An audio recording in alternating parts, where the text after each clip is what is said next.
নাটোরের লালপুর উপজেলার কদিমচিলান ইউনিয়নের দাঁড়পাড়া থেকে ধলা শেখ চিলানের কাঁচা রাস্তার বেহাল অবস্থা এখানকার বাসিন্দাদের জন্য এক ভয়াবহ দুঃস্বপ্ন হয়ে দাঁড়িয়েছে। মাত্র 2 কিলোমিটারের এই রাস্তাটির কারণে গ্রামের মানুষের জীবনযাত্রা স্থবির হয়ে পড়েছে। সামান্য বৃষ্টি হলেই রাস্তাটি চলাচলের অযোগ্য হয়ে পড়ে, যার ফলে নানান ধরনের সামাজিক ও অর্থনৈতিক সমস্যার সৃষ্টি হচ্ছে। এই রাস্তার কারণে সবচেয়ে বড় যে সমস্যাগুলো তৈরি হচ্ছে সেগুলো হলো, বিয়ে ভেঙে যাচ্ছে। রাস্তা খারাপ হওয়ার কারণে অনেক পাত্র বা পাত্রীপক্ষ এই গ্রামে আসতে রাজি হচ্ছে না, ফলে একের পর এক বিয়ের সম্বন্ধ ভেঙে যাচ্ছে।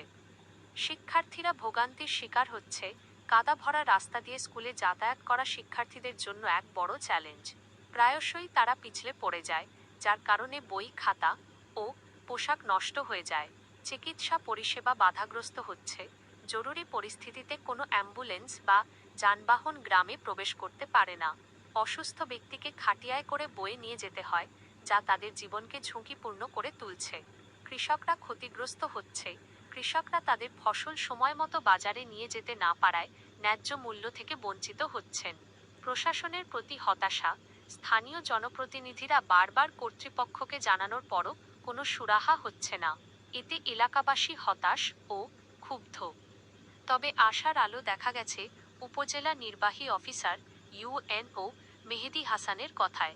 তিনি এই সমস্যার সমাধানে পদক্ষেপ নেওয়ার কথা জানিয়েছেন এবং উপজেলা প্রকৌশলীকে রাস্তাটি পাকাকরণের প্রস্তাব পাঠানোর নির্দেশ দিয়েছেন। গ্রামবাসীর প্রত্যাশা, দ্রুত এই সমস্যার সমাধান হবে এবং তাদের জীবনযাত্রার মান উন্নত হবে।